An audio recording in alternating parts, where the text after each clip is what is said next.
स्वागत करता हूं सभी साथियों का भारतीय विजन क्लासेस पर।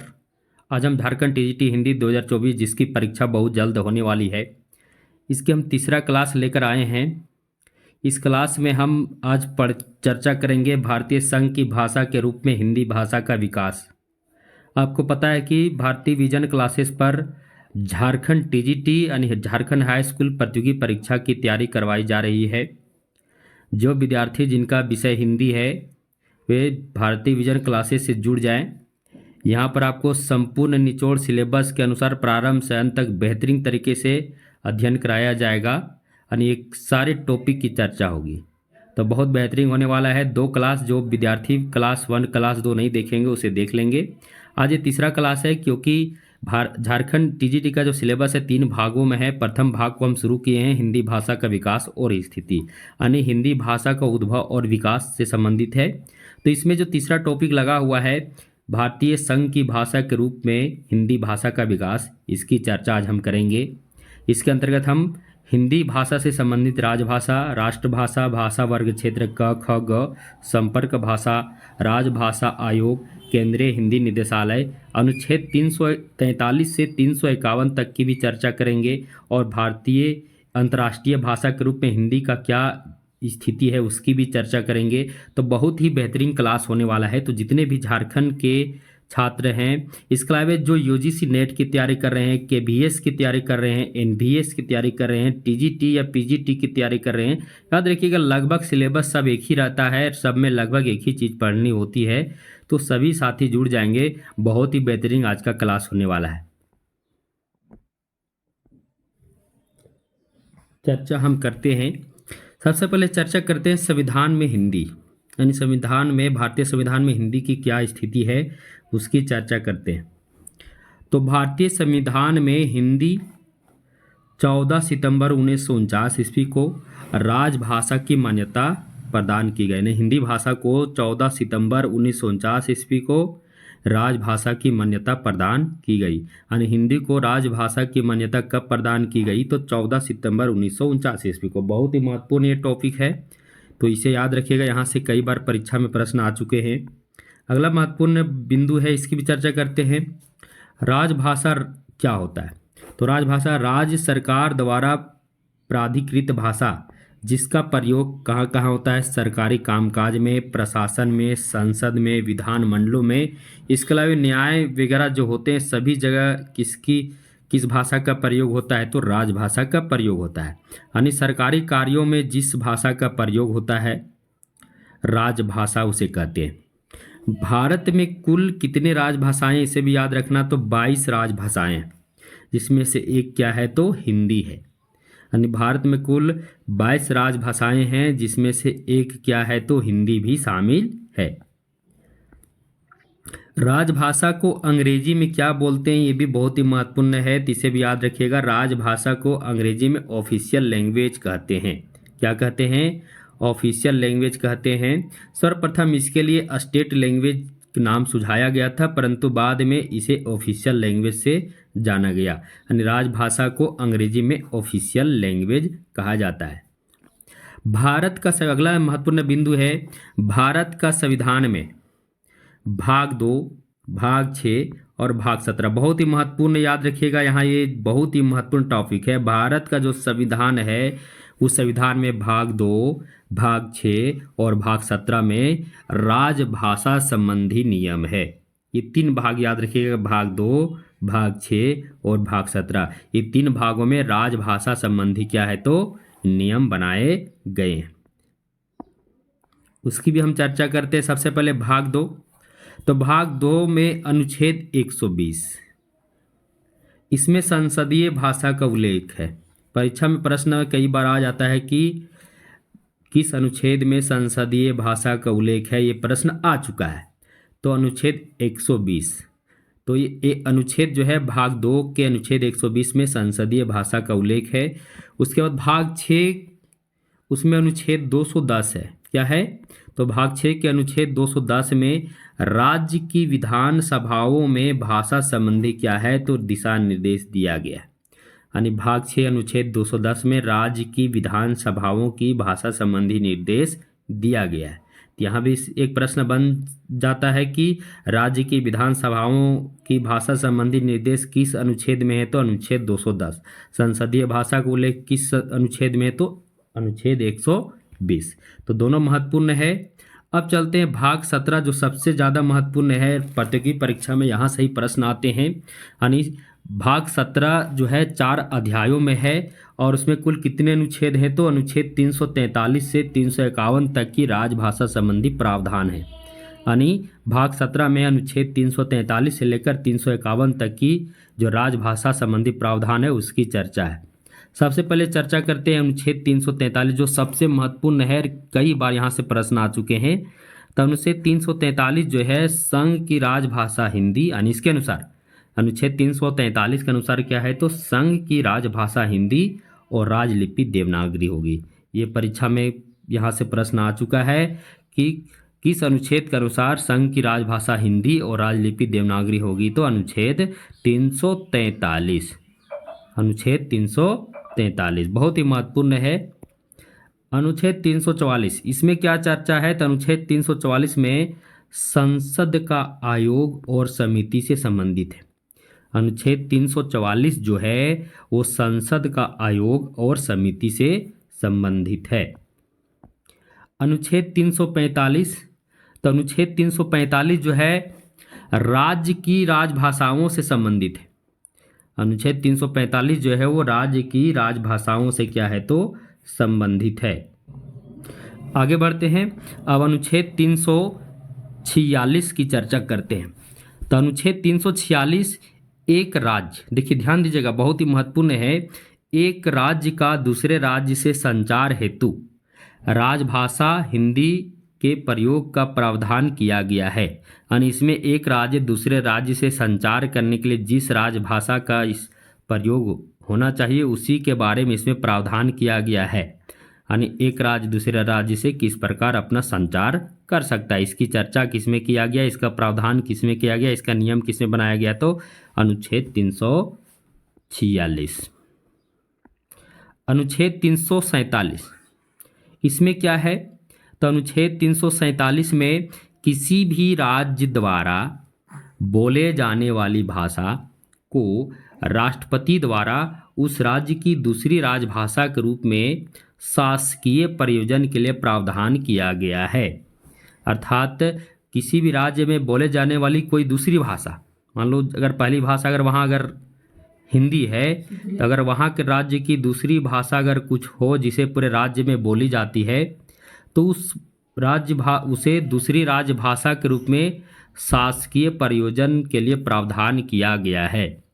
एक प्रकार से समझिए कि राज्य में अगर राजभाषा जो भी है 22 राजभाषाएं हैं, अगर किसी राज्य में अन्य भाषा भी है जिसे बोला जा रहा है, मान लो कोई राज्य में अगर भाषा हिंदी राजभाषा के रूप में है, उसमें एक और राजभाषा सम्मिलित है जिसे लोग बोलते हैं, तो उसे भी शासकीय प्रयोजन के लिए प्रावधान किया गया है। आगे देखते हैं अनुच्छेद 348 के बारे में। तो उच्च न्यायालय अधिनियमों में जिस भाषा का प्रयोग का प्रावधान है वो 348 में है। किसमें है, 348 में। अब आगे चलते 349। अनुच्छेद 349 में संविधान के प्रारंभ से 15 वर्ष की अवधि तक भाषा संबंधी कुछ विधियों को अधिनियमित करने का विशेष प्रावधान किया गया है। अनुच्छेद 350 में क्या है, तो अनुच्छेद 350 में बहुत ही महत्वपूर्ण है 50 और 51। राज्य का प्रत्येक व्यक्ति अपने राज्य में प्रयोग होने वाली भाषा में शिकायत को दूर करने हेतु आवेदन दे सकता है। यानी मान लीजिए राज्य का कोई भी व्यक्ति है, अगर वहाँ का राजभाषा अगर मान लो हिंदी है, अगर वहाँ की राजभाषा हिंदी है और वहाँ के लोग अपने क्षेत्र का भी कोई भाषा जानते हैं, अपने क्षेत्र का कोई क्षेत्रीय भाषा को जानते हैं, तो उस भाषा में भी अपनी शिकायत को दूर करने हेतु आवेदन दे सकते हैं। यहाँ पर मतलब ये नहीं है कि उन्हें जो भी वहाँ का राजभाषा उसी में ही आवेदन देना होगा। अगर वहाँ कोई और भी भाषा का प्रयोग किया जा रहा है तो वहाँ व्यक्ति उस भाषा में भी अपनी शिकायत हेतु आवेदन दे सकता है। आगे अनुच्छेद 351। तो संघ का यह कर्तव्य होगा कि हिंदी भाषा का प्रसार करे। तो ये भी बहुत ही महत्वपूर्ण है, कई बार यहाँ प्रश्न आ चुके हैं कि किस अनुच्छेद में हिंदी भाषा के प्रचार प्रसार का प्रावधान किया गया है। तो अनुच्छेद 351। किस अनुच्छेद में हिंदी को राजभाषा और देवनागरी को राजलिपि स्वीकार किया गया है? तो यह भी याद रखिएगा, किसमें? तो अनुच्छेद 343। तो ये भाग 17 के जो विभिन्न अनुच्छेद थे 343 से 351 जिसकी हम चर्चा किए। तो इसमें महत्वपूर्ण है अनुच्छेद 343, अनुच्छेद 344 जहाँ से परीक्षा में ज़्यादा प्रश्न आते हैं, अनुच्छेद 348 उच्चतम न्यायालय उच्च न्यायालय अधिनियमों में जिस भाषा के संबंधित प्रावधान किया गया है तो ये अनुच्छेद 348 में है। और अनुच्छेद 351 यानी अनुच्छेद 351 बहुत ही महत्वपूर्ण है। यहाँ से परीक्षा में प्रश्न आते हैं कि किस अनुच्छेद में हिंदी भाषा के प्रसार संबंधित प्रावधान किए गए हैं? तो याद रखिएगा अनुच्छेद 351। अब आगे बढ़ते हैं, जितने भी महत्वपूर्ण बिंदु सबको हम लेकर आ गए हैं। भारतीय संविधान के प्रारंभ में 14 भाषाओं राजभाषा की मान्यता दी गई थी। यानी यहाँ कहने का मतलब ये है कि संविधान जब प्रारंभ हुआ था भारतीय संविधान, उस समय 14 भाषाओं को क्या तो राजभाषा की मान्यता दी गई थी। यानी प्रारंभिक संविधान में कितने राजभाषा थे? तो 14 राजभाषा थे। अब 21वां संशोधन हुआ। 21वां संशोधन कब हुआ? तो ये देखिए 21वां संशोधन 1967 में हुआ।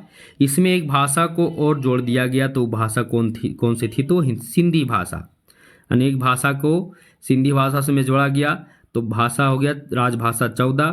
फिर इसके बाद 71वां, यहाँ पर थोड़ा सा छूट गया है, इसे पढ़ेगा। तो 71वां संशोधन हुआ। यह संशोधन कब हुआ? तो 1992 ईस्वी में। इसमें कोंकणी, नेपाली, मणिपुरी यानी ये 3 भाषा जुड़ी गई तो हो गई 15-3-18। उसके बाद 92वां संशोधन हुआ, जो संशोधन 2003 में हुआ। इसमें 4 और भाषाओं को राजभाषा की मान्यता मिली, बोडो, डोगरी, मैथिली और संथाली। और सब मिलाकर कितनी राजभाषाएं हो गई? तो 22 हो गई। तो किस प्रकार राजभाषा प्रारंभ में, संविधान के प्रारंभ में 14, उसके बाद 21वां संशोधन में 1 भाषा जुड़ गई सिंधी को, 71वां संशोधन में 3 भाषा जुड़ गई कोंकणी, नेपाली, मणिपुरी को, और 92वां संशोधन में जो 2003 में हुआ इसमें बोडो, डोगरी, मैथिली और संथाली यानी 4 भाषा जुड़ी गई। कुल मिलाकर भारतीय संविधान में कितने राजभाषा हो गए? तो 22 राजभाषा हो गए। अब राजभाषा के रूप में अंग्रेजी को मान्यता तो नहीं मिली, परंतु संविधान के प्रारंभ में इसका प्रयोग होता रहा। यानी क्योंकि भारत पहले अंग्रेजों का गुलाम था, उस समय अंग्रेजी भाषा जो भी था एक प्रकार से सरकारी कार्यों में अंग्रेजी भाषा का ही प्रयोग होता था। तो भारत आज़ाद हुआ तो उसके बावजूद भी अंग्रेजी भाषा को राजभाषा की मान्यता तो नहीं मिली, परंतु सरकारी कार्यों में प्रारंभ में इसका प्रयोग होते रहा। धीरे धीरे अंग्रेजी भाषा क्या हुआ? लुप्त हुआ। अब एक महत्वपूर्ण बिंदु है झारखंड के विद्यार्थियों के लिए, क्योंकि अधिकतर झारखंड में ही ऐसा प्रश्न देखने को मिलता है। संथाली जो है वो झारखंड का जनजातीय भाषा है। तो संथाली झारखंड की एकमात्र जनजातीय भाषा है जिसे राजभाषा की मान्यता प्राप्त है। बहुत ही महत्वपूर्ण बिंदु है कि झारखंड की वह कौन सी जनजातीय भाषा है जिसे राजभाषा की मान्यता प्राप्त है? तो याद रखिएगा संथाली। क्या आंसर होगा? संथाली। प्रश्न ये भी पूछ सकता है कि झारखंड में सबसे अधिक किस भाषा को बोला जाता है संपूर्ण झारखंड में? तो याद रखिएगा हिंदी भाषा को। लेकिन संथाली एक जनजातीय भाषा है जिसे राजभाषा की मान्यता प्राप्त हुआ है। और कब? तो 92वां संशोधन 2003 में। अब हम आगे बढ़ते हैं 1950 ईस्वी के बाद हिंदी भाषा का विकास। सबसे पहले चर्चा करते राजभाषा आयोग। राजभाषा आयोग इस आयोग जो है राष्ट्रपति राजेंद्र प्रसाद ने, इस आयोग को राष्ट्रपति राजेंद्र प्रसाद ने 7 जून 1955 को इस राजभाषा आयोग का गठन किए। तो किसके द्वारा इसका गठन किया गया है? तो राष्ट्रपति के आदेश से 7 जून 1955 को राजभाषा आयोग का गठन किया गया। इसके प्रथम अध्यक्ष कौन थे? तो बाल गंगाधर खेर। बाल गंगाधर तिलक भी होते हैं, लेकिन यहाँ बाल गंगाधर खेर हैं, जिनका शॉर्ट नाम भी परीक्षा में कभी देता है BG खेर। BG खेर। यानी राजभाषा आयोग की स्थापना 7 जून 1955 में हुई। इसके प्रथम अध्यक्ष कौन थे? तो बाल गंगाधर खेर यानी BG खेर। इसमें कुल कितने सदस्य थे? तो राजभाषा आयोग में कुल सदस्यों की संख्या 21। अनुच्छेद 344 से इसका संबंध है, ये भी याद रखिएगा। राजभाषा का संबंध जो है अनुच्छेद 344 से ही है। तो इसमें महत्वपूर्ण बिंदु है राजभाषा आयोग की स्थापना कब हुई? तो याद रखिएगा 7 जून 1955 के। और इसके अध्यक्ष कौन थे? तो बाल गंगाधर खेर यानी BG खेर। अगला महत्वपूर्ण टॉपिक है संसदीय राजभाषा समिति 1957। तो संसदीय राजभाषा समिति का गठन 1957 में किया गया। इसके अध्यक्ष थे गोविंद बल्लभ पंत। इसमें कुल कितने सदस्य थे? 30 सदस्य थे। 20 लोकसभा के सदस्य थे और 10 राज्यसभा के सदस्य थे।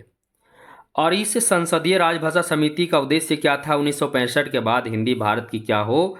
तो भारत की प्रधान राजभाषा हो और अंग्रेजी सहभाषा हो, क्योंकि उस समय अंग्रेजी ही प्रधान भाषा के रूप में, राजभाषा के रूप में क्या थी, तो सरकारी कार्यों में उसका प्रयोग हो रहा था।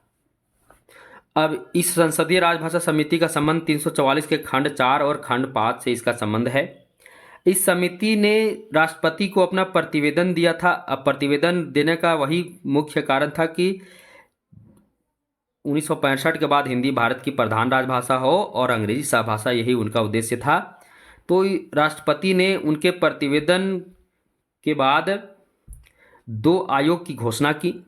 एक आयोग था राजभाषा विधायी आयोग 1961, ये विधि मंत्रालय से संबंधित है। दूसरा आयोग है वैज्ञानिक एवं तकनीकी शब्दावली आयोग 1961, जो शिक्षा मंत्रालय से संबंधित है। अगला महत्वपूर्ण बिंदु है राजभाषा अधिनियम 1963। याद रखिएगा, हिंदी को जब राजभाषा बनाने पर दक्षिण भारत में इसका विरोध होने लगा, जिसके कारण सरकार ने राजभाषा अधिनियम लागू की। यानी राजभाषा अधिनियम लागू सरकार ने की। और क्यों की है सरकार द्वारा? इसलिए इसको की गई लागू क्योंकि हिंदी को राजभाषा बनाने के बाद चारों ओर दक्षिण भारत में, किधर तो दक्षिण भारत में विरोध होने लगा, जिसके कारण सरकार को राजभाषा अधिनियम क्या हुआ? तो बनानी पड़ी। इसमें कुल कितने धाराएं हैं? तो 9 धाराएं हैं। अब याद रखिए, राजभाषा अधिनियम का संशोधित भी इसे किया गया था। तो संशोधित 1967 में इसे किया गया था। एक और नाम आता है राजभाषा संशोधित अधिनियम। कब लागू हुआ? तो याद रखिएगा 1967 में। आगे है राजभाषा नियम। देखिए, राजभाषा अधिनियम और राजभाषा नियम में ज़्यादा अंतर नहीं है, उसी का ये रूप है, उसी का बदलता हुआ राजभाषा नियम एक रूप है। तो यहाँ 3 महत्वपूर्ण बिंदु है, राजभाषा अधिनियम 1963, राजभाषा संशोधित अधिनियम 1967 और राजभाषा नियम 1976। साफ साफ इसमें दिया हुआ है कि राजभाषा अधिनियम 1963 ही, यानी राजभाषा अधिनियम जो 1963 ही 28 जून 1976 ईस्वी में राजभाषा नियम के नाम से जारी हुआ। यानी राजभाषा अधिनियम ही 1976 में राजभाषा नियम के नाम से जारी हुआ। अब इसमें कुल कितने नियम बनाए गए? तो 12 नियम बनाए गए। राजभाषा नियम में कितने नियम बनाए गए? 12 नियम बनाए गए। अब देखिए, इसमें बहुत महत्वपूर्ण है, राजभाषा नियम 1976 के अंतर्गत केंद्रीय कार्यालयों को 3 क्षेत्रों में बांटा गया। यानी जो भी केंद्रीय कार्यालय थे उनको 3 क्षेत्रों में बांटा गया। यही सबसे महत्वपूर्ण है। सबसे पहले क क्षेत्र, ख क्षेत्र और ग क्षेत्र। चर्चा करेंगे क क्षेत्र की। तो क क्षेत्र में जो पत्र व्यवहार जो होने चाहिए थे केंद्रीय कार्यालयों में, वो हिंदी भाषा में। यानी क क्षेत्र के अंतर्गत वे सभी क्षेत्र आए जहां पर पत्र व्यवहार जो है केंद्रीय कार्यालयों में पत्र व्यवहार है वो किस भाषा में होगी? तो हिंदी भाषा में होगी। अब क क्षेत्र के अंतर्गत कौन कौन से भाषी क्षेत्र आते हैं? तो उत्तर प्रदेश, उत्तरांचल, मध्य प्रदेश, राजस्थान, बिहार, झारखंड, हरियाणा, अंडमान निकोबार, दिल्ली, हिमाचल प्रदेश इत्यादि। यानी यहाँ ये कहा गया है क क्षेत्र में राजभाषा के रूप में किस भाषा का प्रयोग होगा, तो हिंदी भाषा का प्रयोग होगा। पत्र व्यवहार सिर्फ हिंदी में होगा। और कौन कौन क्षेत्र में, तो क क्षेत्र के अंतर्गत आने वाले ये सभी राज्य हैं जहां पर जो राजभाषा के रूप में हिंदी भाषा का ही क्या होगा, तो प्रयोग होगा। अब देखिए इतना सारा है, तो इसे याद करने का ट्रिक भी हम कोशिश किए हैं। तो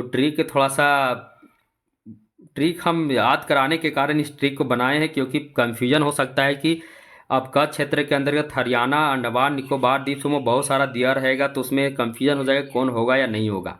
तो इसमें बहुत सारे राज्य हैं जो कच्छ क्षेत्र के अंतर्गत आते हैं, जहाँ का पत्र व्यवहार सिर्फ हिंदी में ही होता है।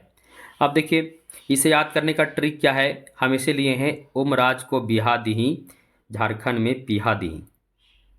उमराज को बिहा दीही, झारखंड में पिहा दीही। एक बार और इसको समझिए, उमराज को बिहाई दीही, झारखंड में पिहा दीही। उमराज को बिहाई दीही, झारखंड में पिहा दीही। इसको पिया दीही भी कर सकते हैं। तो इधर में देखिए इसका कोई मतलब नहीं है, बस ये ट्रिक को थोड़ा सा याद रखने के लिए रखा गया है। बाकी ये जो है इसी में सब कुछ है। उमराज को बिहाई दीही, झारखंड में पियाई दीही। तो उ से उत्तर प्रदेश उत्तरांचल, म से मध्य प्रदेश, राज से राजस्थान, बी से बिहार, ह से हरियाणा, य से अंडमान निकोबार द्वीप समूह, दी से दिल्ली, ही से हिमाचल प्रदेश, और झारखंड तो साफ साफ दिया हुआ है। ये सभी क्षेत्र जो हैं वो क क्षेत्र के अंतर्गत आते हैं, क भाषिक क्षेत्र के अंतर्गत आते हैं। तो ये ट्रिक है, ट्रिक को आप याद कीजिएगा। एक बार और फिर से बता देते, उमराज को बिहाई दीही, झारखंड में पियाह दीही। अगला है ख क्षेत्र। ख क्षेत्र के अंतर्गत जो पत्र व्यवहार था वो हिंदी व अंग्रेजी दोनों भाषा में। तो ख क्षेत्र के अंतर्गत ये घोषणा किया गया कि जो सरकारी कार्यालयों में जो पत्र व्यवहार होगा वो किस भाषा में, तो हिंदी और अंग्रेजी दोनों भाषा में। अब इस क्षेत्र के अंतर्गत आने वाले कौन कौन से राज्य हैं, तो गुजरात, महाराष्ट्र, पंजाब और चंडीगढ़, ये 4 राज्य इस क्षेत्र के अंतर्गत आते हैं जहां का पत्र व्यवहार हिंदी और अंग्रेजी दोनों भाषा में होता है। अब यहाँ ध्यान दीजिएगा, इसका भी याद करने का ट्रिक दिए हैं। पंगु महाचंडी दोनों भाषा संडी। पंगु महाचंडी दोनों भाषा संडी। दोनों भाषा मतलब यहाँ ये समझ लीजिएगा इसमें दोनों भाषा का प्रयोग होगा, हिंदी का भी और अंग्रेजी का। पंगु महाचंडी, पंग से पंजाब, गु से गुजरात, महा से महाराष्ट्र, चंडी से चंडीगढ़। तो गुजरात, महाराष्ट्र, पंजाब, चंडीगढ़ जो है वो ख क्षेत्र के अंतर्गत ये सभी राज्य आते हैं, ये याद रखिएगा।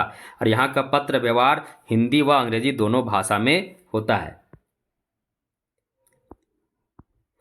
अब चलते हैं ग क्षेत्र की ओर। ग क्षेत्र में पत्र व्यवहार केवल अंग्रेजी भाषा में हो, यह नियम बनाया गया कि ग क्षेत्र के अंतर्गत वे राज्य आते हैं या वे क्षेत्र आते हैं जहां की पत्र व्यवहार केवल अंग्रेजी भाषा में ही हो। इसमें आने वाले क्षेत्र हैं पश्चिम बंगाल, उड़ीसा, उत्तरी पूर्व क्षेत्र और द्रविड़ भाषी क्षेत्र। क्योंकि द्रविड़ भाषी क्षेत्र में ही तो हिंदी का विरोध हुआ था, जिसके कारण सरकार को राजभाषा अधिनियम बनाना पड़ा। अब देखिए यहाँ पश्चिम बंगाल, उड़ीसा, उत्तरी पूर्वी क्षेत्र और द्रविड़ क्षेत्र, ये बहुत ही महत्वपूर्ण है। तो सब जगह ट्रिक से ही याद नहीं करना है, मैं तो यही बताऊंगा कि आप याद कर लें, कंठस्थ याद कर लें, वही अच्छा रहेगा।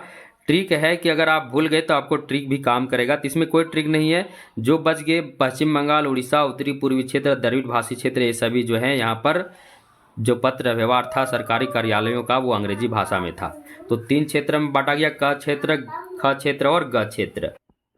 मुझे उम्मीद है कि क क्षेत्र, ख और ग क्षेत्र इसे आप जान गए होंगे, क्योंकि परीक्षा में यहाँ से निश्चित है कि कोई भी प्रतियोगी परीक्षा 1 या 2 प्रश्न निश्चित फंसेगा, और उस प्रश्न को हम फंसेगा जरूर, पर उसमें हमको फंसना नहीं, उसको हमको बना डालना है ना।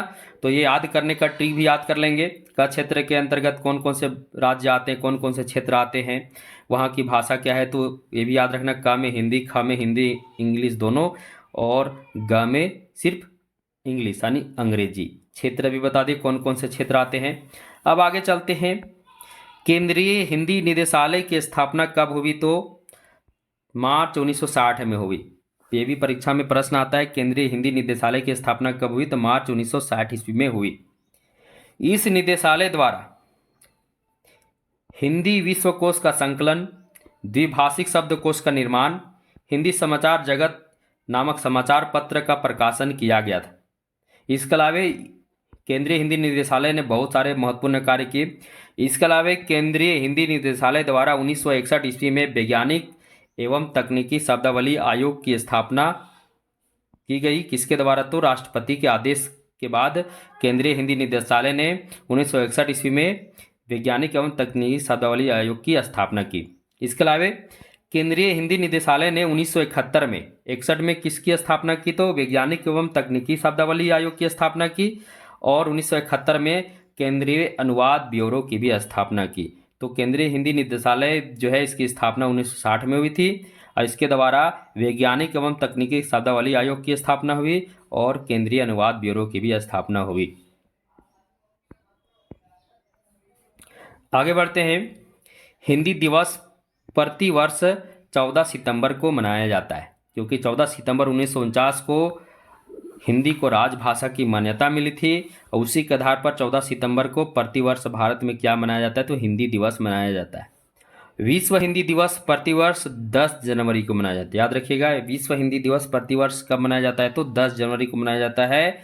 और विश्व, यहाँ पर थोड़ा सा छूट गया है, मातृभाषा होगा। विश्व मातृभाषा दिवस 21 फरवरी को प्रतिवर्ष मनाया जाता है। तो विश्व मातृभाषा दिवस 21 फरवरी को प्रतिवर्ष 21 फरवरी को मनाया जाता है। विश्व हिंदी दिवस प्रतिवर्ष 10 जनवरी को मनाया जाता है और हिंदी दिवस भारत में 14 सितंबर को मनाया जाता है। अब चलते राष्ट्रभाषा की ओर। तो राष्ट्रभाषा किसे कहते हैं? वह भाषा जो देश के अधिकतम व्यक्तियों द्वारा बोली जाती है उसे राष्ट्रभाषा कहते हैं। हिंदी भारत में एक प्रकार से कह सकते हैं भारत में अधिकतम व्यक्तियों द्वारा हिंदी भाषा को ही बोला जाता है, परंतु हिंदी भारत की राष्ट्रभाषा नहीं हो सकी, सिर्फ राजभाषा बनकर रह गई। इसका कारण था कि भारत के जितने भी क्षेत्र थे सभी क्षेत्र में जब हिंदी के बारे में राष्ट्रभाषा बनाने के बारे में भी परिचर्चा हुई, परंतु कुछ क्षेत्रों में इसका विरोध हुआ, जिसके कारण हिंदी को राष्ट्रभाषा न अपनाकर इसे राजभाषा की दर्जा मिली। अंतर्राष्ट्रीय भाषा के रूप में हिंदी जो है विश्व में केवां स्थान पर है? तीसरा स्थान है। अगर अंतर्राष्ट्रीय भाषा की बात करें तो विश्व में हिंदी का तीसरा स्थान है। केवां स्थान है? तीसरा स्थान है। आगे बढ़ते हैं। राष्ट्रभाषा के रूप में हिंदी भाषा का समर्थन करने वाले जो महापुरुष थे उनका मत की भी हम चर्चा करते हैं। तो सबसे पहले महात्मा गांधी क्या कहते हैं? हिंदी को हम राष्ट्रभाषा मानते हैं। महात्मा गांधी का कथन था, मत था कि हिंदी को हम अपना राष्ट्रभाषा मानते हैं। केशव चंद्र सेन जी कहते हैं हिंदी अखिल भारत की राष्ट्रभाषा बनने योग्य है। ये किनका कथन है? तो केशव चंद्र सेन जी का है। राजा राम मोहन राय क्या बोलते हैं? इस समग्र देश की एकता के लिए हिंदी ही क्या है? अनिवार्य। यानी संपूर्ण देश में एकता तभी बन सकती है जब सभी लोग हिंदी में बात करेंगे। हिंदी जब अनिवार्य हो जाएगा तभी संपूर्ण देश में एकता बन सकता है। स्वामी दयानंद सरस्वती कहते हैं मेरी आंखें उस दिन को देखने के लिए तरस रही हैं जब कश्मीर से लेकर कन्याकुमारी तक सब हिंदी समझने और बोलने लग जाएं। ये किनका कथन है? तो दयानंद सरस्वती का कथन है। अब संपर्क भाषा के बारे में चलते हैं। तो कह सकते हैं कि हिंदी भारत की संपर्क भाषा है, राजभाषा है, राष्ट्रभाषा के रूप में रही परंतु मान्यता नहीं मिली। तो संपर्क भाषा में चलते हैं। संपर्क भाषा क्या होता है?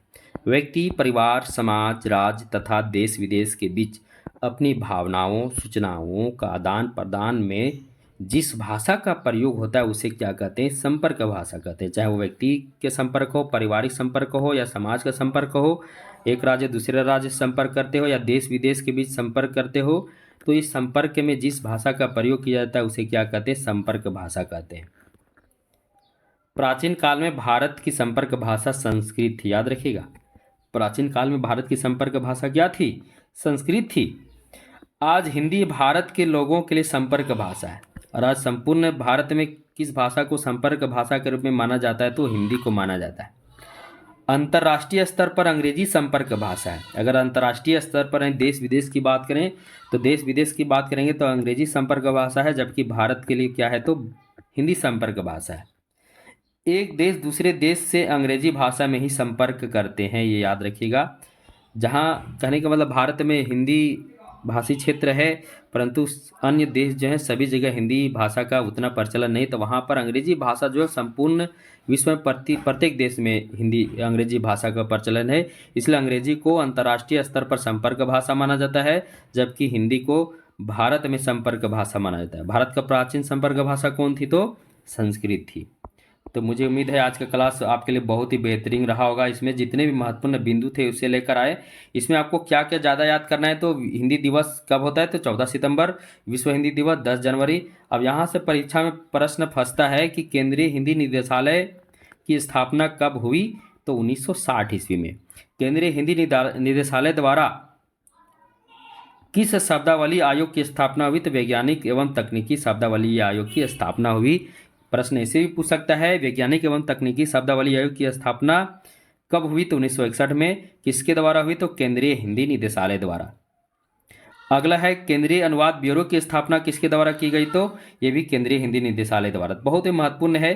अब यहाँ से प्रश्न फंस सकता है कि पश्चिम बंगाल किस क्षेत्र के अंतर्गत आता है? तो ग क्षेत्र के अंतर्गत आता है। लेकिन परीक्षा में प्रश्न वैसे नहीं पूछता है। परीक्षा में प्रश्न ऐसे दे देगा कि ख क्षेत्र के अंतर्गत आने वाले इनमें से कौन सा क्षेत्र ख क्षेत्र के अंतर्गत नहीं आता है।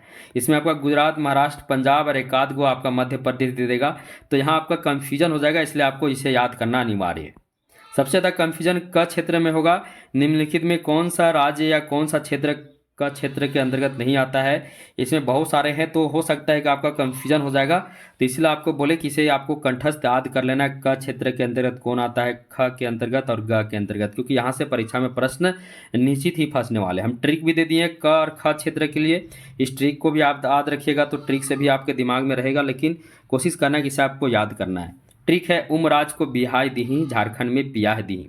तो इसे आप ये जब दिमाग में रखिएगा तो आपको याद हो जाएगा। आगे राजभाषा नियम 1976, जो राजभाषा अधिनियम का ही एक प्रकार से रूप है, जिसे 28 जून 1976 को एक और नाम दिया गया राजभाषा नियम। तो राजभाषा नियम में कितने नियम है? तो 12 नियम है। इसे भी याद रखिएगा, बहुत ही महत्वपूर्ण है। और ये भी प्रश्न आ सकता है कि केंद्रीय कार्यालय को विभिन्न क्षेत्रों में बांटा गया किस नियम के आधार पर? तो राजभाषा नियम के आधार पर। ये भी महत्वपूर्ण है। राजभाषा अधिनियम की स्थापना कब हुई, कब लागू हुआ? तो इसे याद रखिएगा, तो 1963 ईस्वी में। और राजभाषा संशोधित अधिनियम कब लागू हुआ? तो 1967 ईस्वी में। राजभाषा अधिनियम में कुल कितने धाराएं हैं? तो 9 धाराएं हैं। अब संसदीय राजभाषा समिति का गठन कब हुआ? तो 1957 में। इसे भी याद रखिएगा। यहाँ से भी प्रश्न पूछ सकता है कि इसमें कुल कितने सदस्य थे? तो 30 सदस्य थे। कितने सदस्य थे? 30 सदस्य थे। और राजभाषा आयोग का गठन, ये आपका झारखंड पीजीटी में यहाँ से प्रश्न आया था। राजभाषा आयोग का गठन कब हुआ था? उसमें ऑप्शन में था 1955, जो सही आंसर था। तो राजभाषा आयोग का गठन 7 जून 1955 को हुआ था, ये भी याद रखिएगा। तो यहाँ से परीक्षा में निश्चित ही प्रश्न आते, इसलिए हम अब सभी महत्वपूर्ण बिंदुओं को हम लेकर आए। इसके अलावा जो अगर परीक्षा में प्रश्न ये भी आ सकता है कि राजभाषा संबंधी कौन कौन से भाग हैं जिसमें राजभाषा संबंधी प्रावधान किए गए हैं? तो भाग 2, भाग 6, भाग 17। इसमें एक और दे सकता है। परीक्षा में प्रश्न ऐसे फंसा दे सकता है, इनमें से कौन सा भाग में राजभाषा संबंधी नियम नहीं बनाए गए? तो भाग 2, भाग 6, भाग 17, भाग कुछ भी हो सकता है। तो आप याद रखिएगा 2, 6, 17 में राजभाषा संबंधी नियम है। भारत में कुल कितने राजभाषाएं हैं? तो 22 राजभाषाएं हैं। और हिंदी को राजभाषा की मान्यता कब मिली? तो 14 सितंबर 1949 ईस्वी को। बहुत ही महत्वपूर्ण एक क्लास मुझे उम्मीद आपके लिए होने वाला है। तो जो भी विद्यार्थी नए हैं, जो अभी तक भारतीय विजन क्लासेस को सब्सक्राइब नहीं किए, सब्सक्राइब कर देंगे, बेल आइकन को भी क्लिक कर देंगे।